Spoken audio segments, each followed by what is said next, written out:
Let her get a little bit of sun here. It's looking kind of peaked in here sitting. May have found a new power steering leak maybe. But I don't know. It's hard to say. I wouldn't think it would be leaking all the way up there. There's nothing on the transmission that's on this side, I would think. Fucked if I know. This is from years of sitting here in the same spot.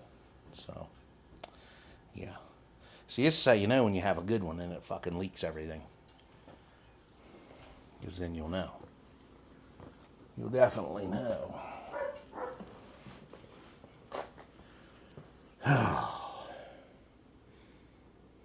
So there you go.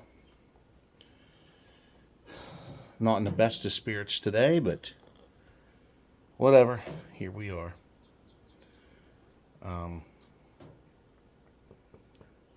Maybe I'll get the Patriot machine out here and maybe sit it in the driveway too, maybe. I'll probably back the Chevelle back in here. I got a pretty good can over there of garbage that's been sitting over there for like 10 years. I haven't emptied out. I need to get a lot of that stuff out of there and into a bag. But it's pretty fucking warm out today. It was really chilly this morning. Hell, it was only in a touch in the upper 40s when I woke up this morning. It's pretty cold in the house, but it wasn't worth turning the fucking heat on and fucking with. So I don't know. Maybe I was just told there was a couple of car shows going on right now. One at Penn Alps in Grantsville, and I always miss that one, but I guess it don't matter. Probably just same old fucking cars. Because Grantsville Days is coming up here next weekend. Tonight is the Lash Balls thing down there in Frostburg. So I don't know. That may not be a producer of cars because of these. There's the one in Penn Alps and there's one over in Salisbury, I think. Yeah, Salisbury, PA. It's some kind of benefit for some kid that lost their life or whatever. There's usually a couple of different ones over that way, but I'm not going to drop over there. I don't really have the funds to waste to really hit a bunch of these car shows because I'm not bringing any money in. So there's no reason for me to go over there. I mean, if I was getting paid by YouTube here to do it, sure. Yeah, I'd be going over there. I'd be covering every fucking one of them. I'd be doing as much as I could to cover each of them. But it's kind of hard to do them at the same time when they're all on at the same time. But you could probably go cover one and then hurry up and run to the other one, cover it, and then run down here and cover the next one. That would be 3 more videos for me today. But other than me fucking around with the Chevelle out here, I figured I would just do a little walk around, cold start and all that other shit on it. Post that here in a little bit. Give you all a little bit of Saturday eye candy to try and lift your spirits a bit if you're down. Well, it lifted mine a little bit, but old cars always do. It's like, a lot of things. There's 2 major things that lift my spirits, and that's things that have tires and things that have tits.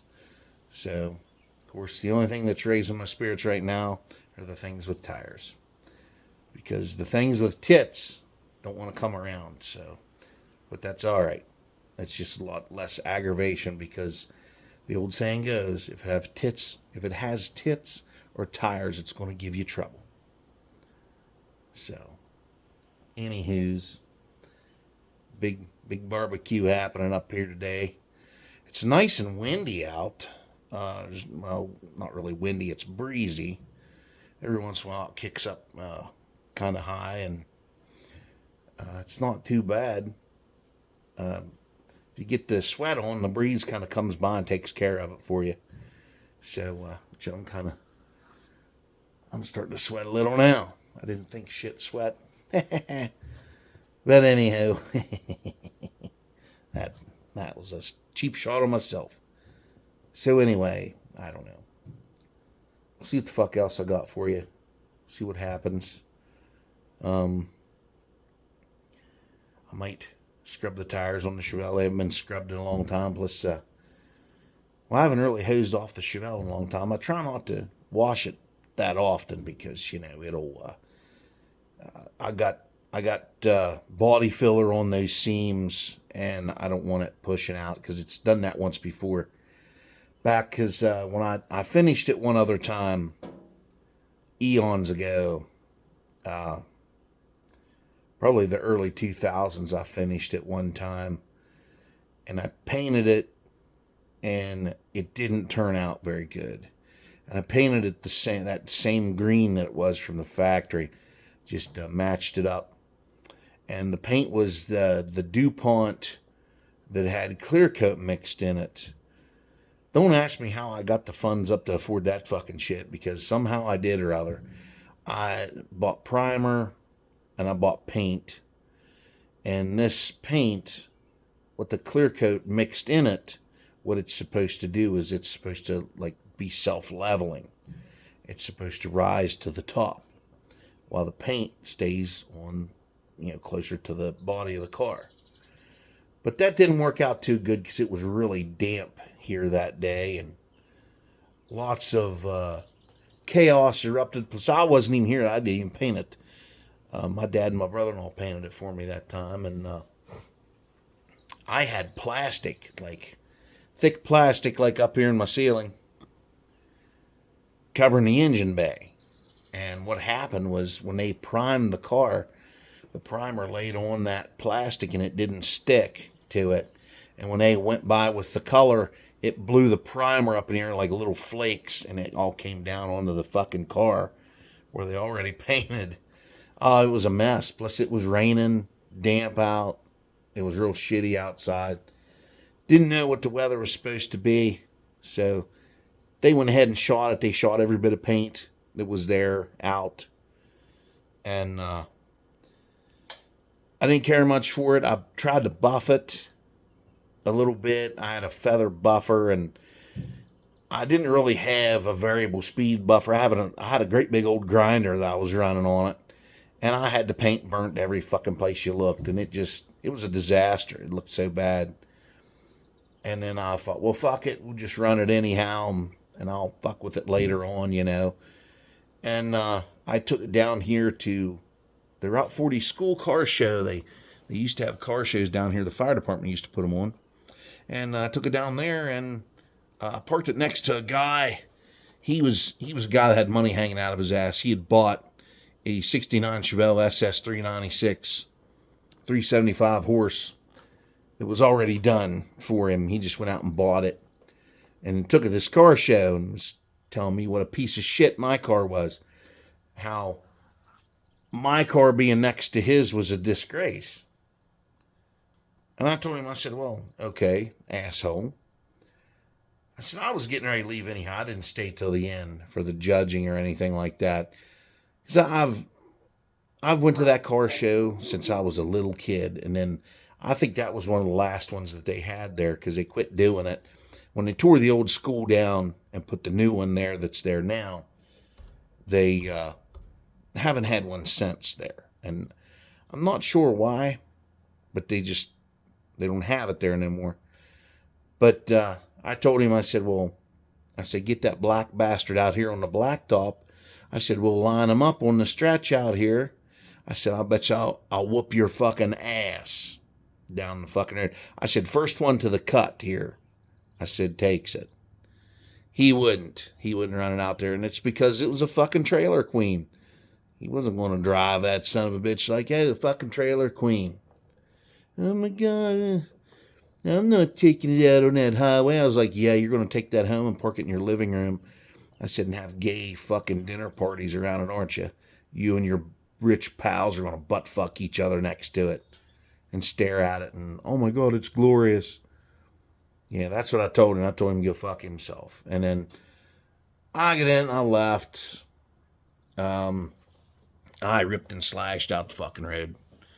I still remember the conversation I mean, it was probably back in, oh my, that was probably back, that wasn't even the early 2000s. That was back before I had any kids.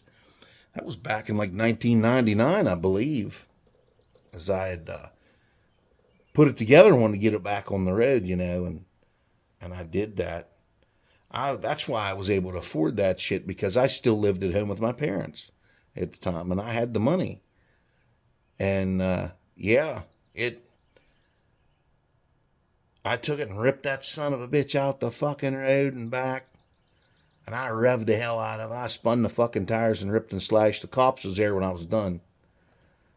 Somebody had called the cops on me, but I knew who did it. But it's a given, because there's a lot of older folks that live on the stretch and they don't like to hear that shit. I get it. I understand. It's like I used to have a weirdo who used to run up past the house here like he's fucking insane. But he's in jail, so that abruptly stopped. But anyhow, getting off the subject, but yeah, that was that was, believe it or not, back in the good old days. So before all this horse shit started. And I was working back then. I was working at Hunter Douglas, doing packing vertical window fashions. I was the packer in the verticals department, where all my drinking buddies worked. Because we would go off a second shift, we'd get off work, and then we'd go drinking after, like just about every night. And it was great. It was fucking glorious. I loved it. I had such a good time, and they were really good people that I worked with back then. And it was a blast. I fucking miss it. At first, I mean, when it was happening, like when I was working down there, I thought it sucked. Because, I mean, I was living with my parents. I didn't have hardly any bills. Like, I had car insurance. And I think I bought a Chevy Blazer off a friend of mine, and I had a payment on that. But I ended up selling that because I had some bad luck with it. Plus it was a 2.8 V6 and it was a bearing spinner. I spun a bearing in it. I ended up putting a crankshaft in it, a new set of bearings in that 2.8 V6, and I put it back in. Put it back in the Blazer. I got it running really good, advanced the timing a little bit. I kind of did some computer bypassing because the computer system was garbage in it. So I fixed it, and then I got rid of it. Sold it to some old man on Big Savage down here that saw fit to harassing me after he bought it because he didn't know what the fuck he was buying. It was a 4-speed, and this old guy, he couldn't drive a straight stick. I'm like, why can't you drive a straight stick, man? And his son was from Finzel when they had those S10 pickups and shit. And they really liked it and liked how it ran and everything. And he bought it from me and then harassed me. Remember on my mom's answer machine down there. You sold me a lemon. I told him everything that was wrong with it.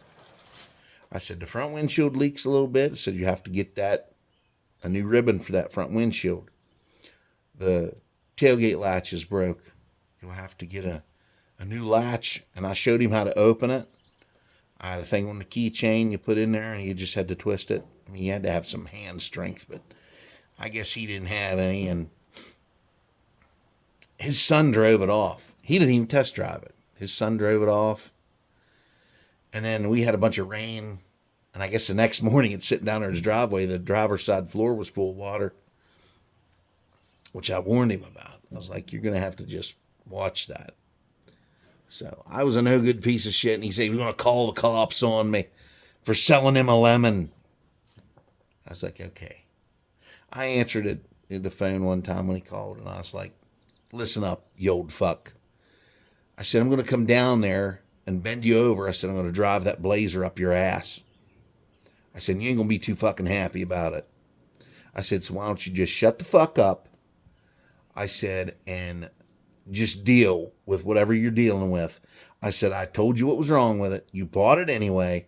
I said, I sold it as is to you. That was the agreement.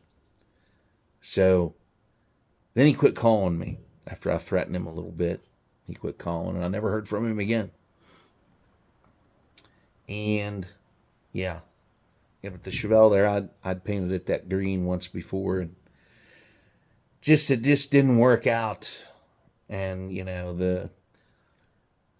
it's like when you buy one of those cars, there's just a certain magic that comes with those cars that just makes you feel real good about having it. And it's just wonderful to have.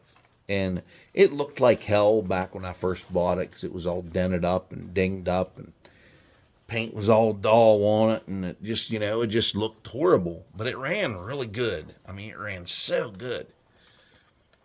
And I mean, it was like the fastest car. Well, not really the fastest car I ever had, but it was like one of the fastest cars I've ever had. Because I'd had two previous. The Monza, the 75 Monza Spider 2+2 that I had was the fastest car I ever had. And because it was so light, and it had a 350 in it, and I poured a bunch of money into it. Because again, I lived at home. I didn't have any bills. So I poured like, let me see, $1,500 into the engine, which back then in the 90s, that was a lot of stuff. So it ran really well. But anyhow, it was a tire smoking son of a bitch. You could just mash to the floor and just light them up. So it was so light. And it was like, putting a fucking motor in a wheelbarrow, and you just push your foot to the floor and hang on. That's all you could do. But yeah, I mean, back then it was different. It was such a different feeling. And the radio worked. It had a Kenwood tape deck in it, and for some reason, the one side of the speakers on the passenger side they quit working. And so for Christmas that year, my parents got me another tape deck. It was a Pioneer Super Tuner 2, which is still in it. And it worked very good. I'd play tapes in it. I had bought 2 brand new 6x9 speakers and put in the back. And they sounded, they sounded okay. They didn't thump or pound or nothing like that. There wasn't enough power going to them to do that. But they sounded good for what I wanted. And it had quiet exhaust on it back then, so you could hear the radio. Now you couldn't hear the fucking radio if you did hook it back up. I mean, I think it is hooked up. I think it might have blew a fuse or something internally may have went out of the radio. I don't know, because one day it just quit working. And it hasn't worked since. And I have the speakers unhooked. I have another set in the back. They're in boxes. They're built in boxes, and I just have the holes in the speaker deck with the speaker grills on top, so you don't see the unsightly hole. But I don't know what happened to the radio. I'm pretty sure it's probably a fuse in there, but I'm not too worried about it. The Super Tuner did work very well. I never had any issues with it. I never had it eat a tape. The factory Ford radio and the Mercury out here starting to act weird. I had my Creedence Clearwater Revival tape in there the one day, and all of a sudden it just spit it out of there. Didn't want it in there, and I kept pushing it in, and it wouldn't play it. So I don't know if that's just a fit it was just throwing at the time or what the fuck the deal was, and I wasn't about to rip it apart and look at it. It doesn't matter. I can still buy radios that you put here in the garage that play tapes.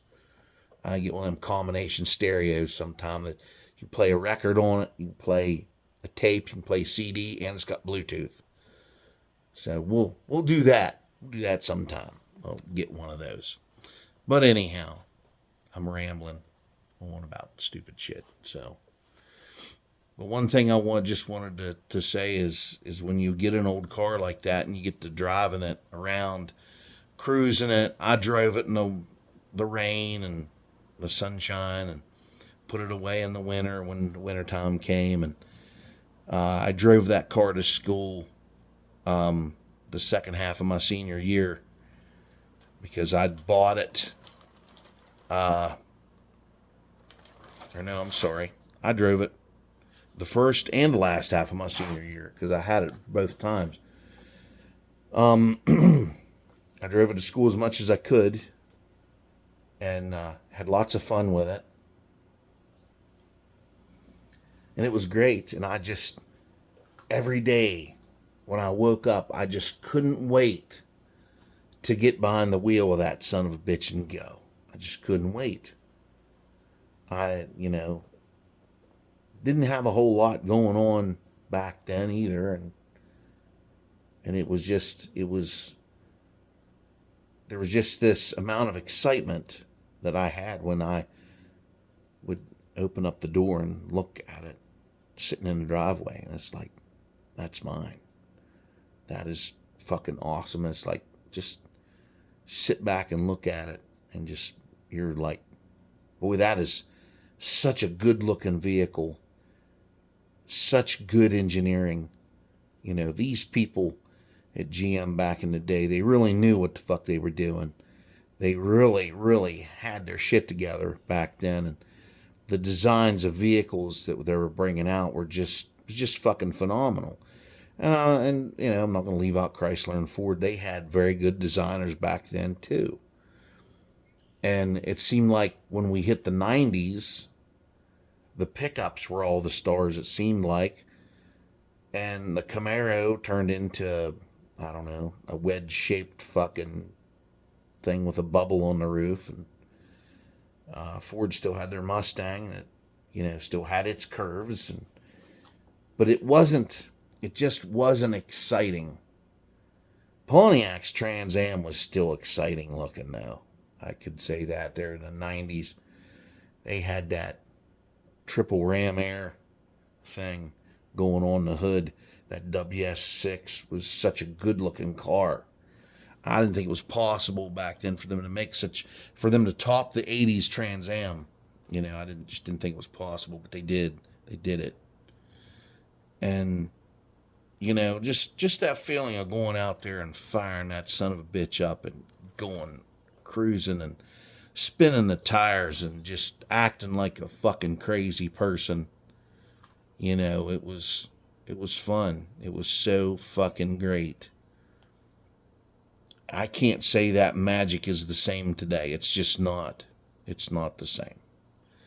I feel myself, kind of drifting from the excitement. Because I get in it. I love driving it. I still love driving it. I like driving this old truck too.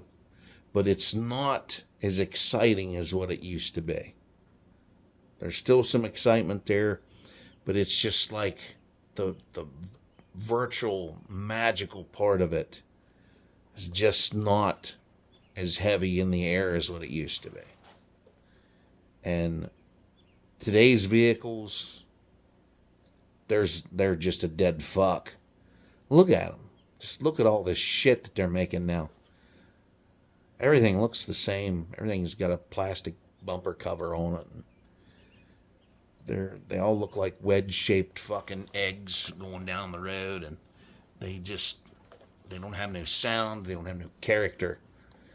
Unless you get into like the Challengers and the Chargers, and I mean the Camaro is it's all right. It makes noise. But they're just not the same. They just don't look the same. And of course, the Mustang. I do have to take my hat off for them for keeping a standard transmission. But the magic is gone. They're painted in dark, dreary fucking colors. Dark blue, like a midnight blue, black, silver, fucking burgundy, dark fucking colors. That ugly fucking primer looking gray with clear coat on. That just looks like a basket full of dog shit rolling down the road with wheels on it. I don't understand that. I mean, I built a model car. I built a 58 Chevy model car one time, and I did that to it. I bought a gray like that and painted it that. And when I was done, I looked at it and I was like, man, that just looks just awful. I never changed it, but it just looked so bad. It looked so terrible. And I thought, man, that really looks like fucking shit. And I see these cars around. There's people out there that like that shit. I'm like, do you really like it, or are you just told that you like it and you're just agreeing with somebody? Because it sure does look like hell. And that's the plan. That's like Obama's library. They finished. They had a big fucking thing on TV about that bullshit. And all those stupid fucking communist Hollywood pukes were there. And all the commie Democrats were there, you know, practically jerking off on this.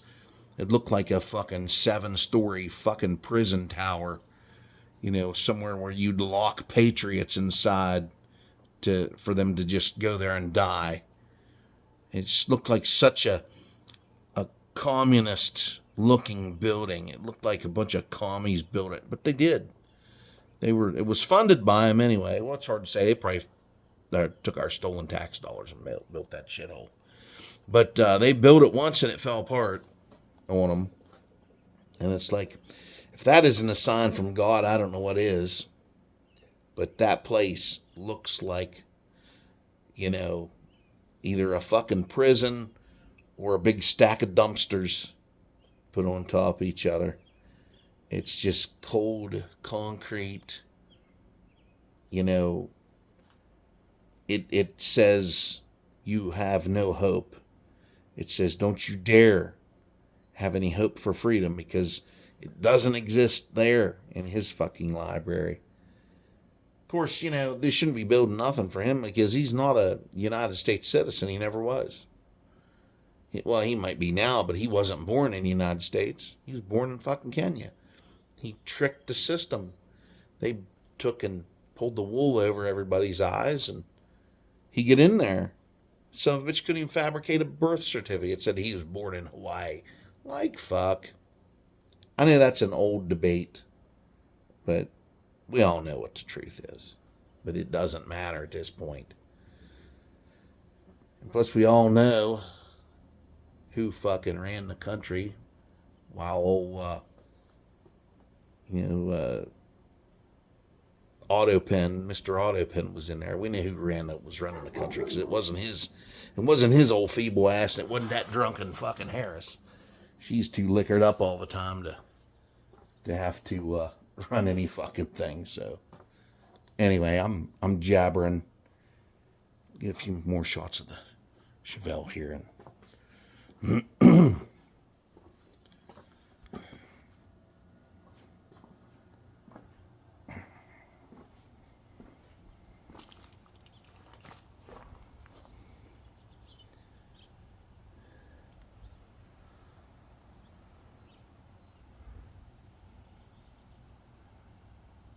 not sure what those noises are. It's kind of fucked up.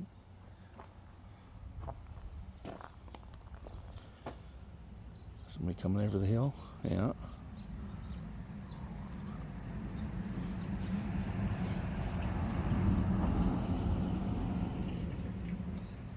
Somebody hauling cattle. Ouch. Damn. Cramping my fucking ankle.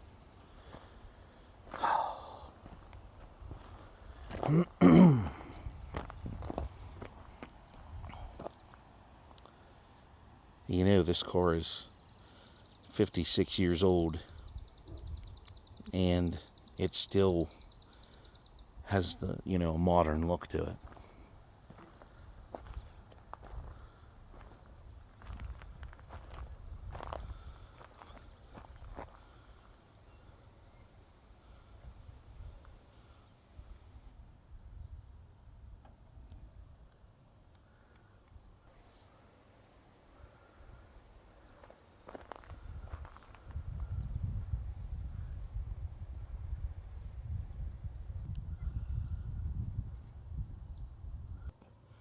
Here's a shot for all you ladies out there.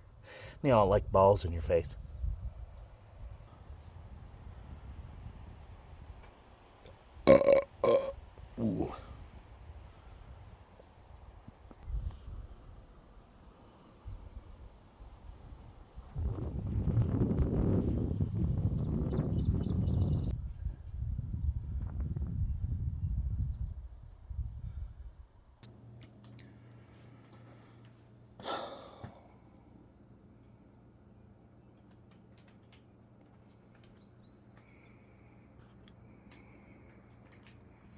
Car show should be next. Just opened my door into a fucking jack stand, so that was awesome. Yeah, that was real smart of me to put that jack stand out there. So opened the door into it and took a chip off the fucking edge of the door. Yeah, well, it's touch-up time. So I'm telling you, me in my old age, I'm getting stupid. So anyhow, like, share, comment, subscribe if you want. If not, it doesn't matter. See you all in the next one, maybe. Might be a car show video. Maybe.